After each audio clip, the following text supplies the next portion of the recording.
Welcome to our series, Questions and Answers for a World in Crisis, from the words of Sri Aurobindo and the Mother. The Superman, Part 2.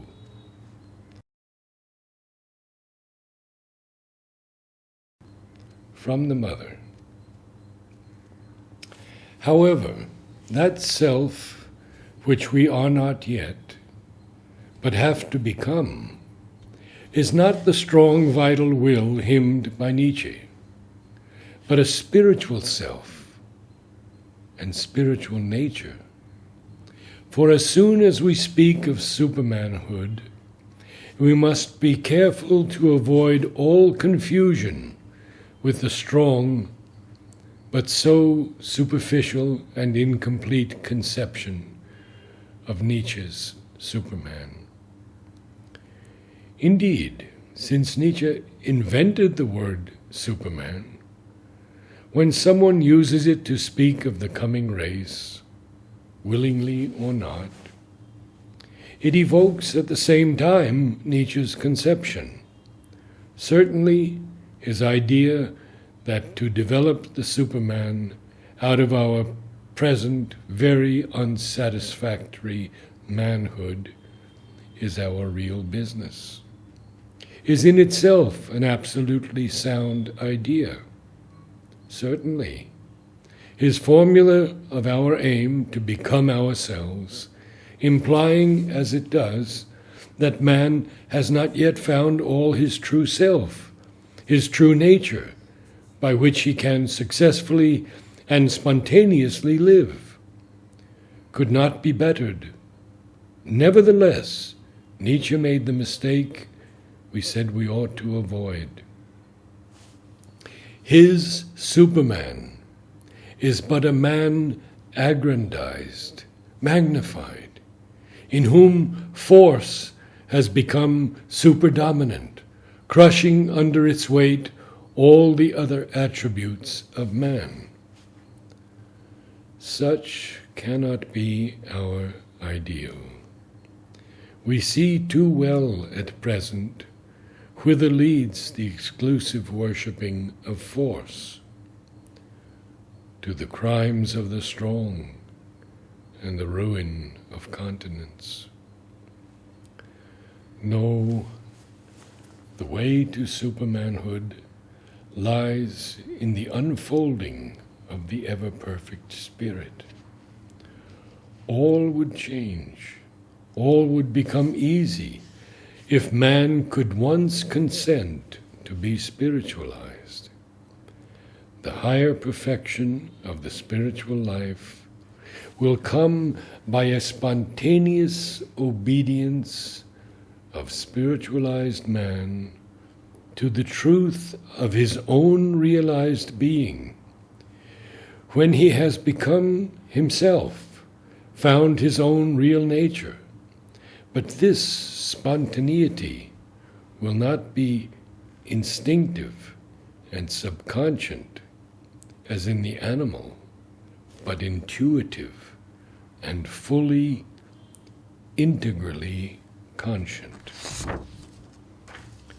Therefore, the individuals who will most help the future of humanity in the new age will be those who will recognize a spiritual evolution as the destiny, and therefore the great need of the human being. They will be comparatively indifferent to particular belief and form of religion, and leave men to resort to the beliefs and forms to which they are naturally drawn. They will only hold as essential the faith in the spiritual conversion. They will especially not make the mistake of thinking that this change can be effected by machinery and outward institutions. They will know and never forget that it has to be lived out by each man inwardly, or it can never be made a reality. And among these individuals, woman must be the first to realize this great change, as it is her special task to give birth in this world to the first specimens of the new race. And to be able to do this, she must, more or less, conceive what will be the practical results of this spiritual conversion. For if it cannot be effected simply by exterior transformations, it can neither be realized without bringing forth such transformations. These will certainly not be less in the moral and social domains than in the intellectual.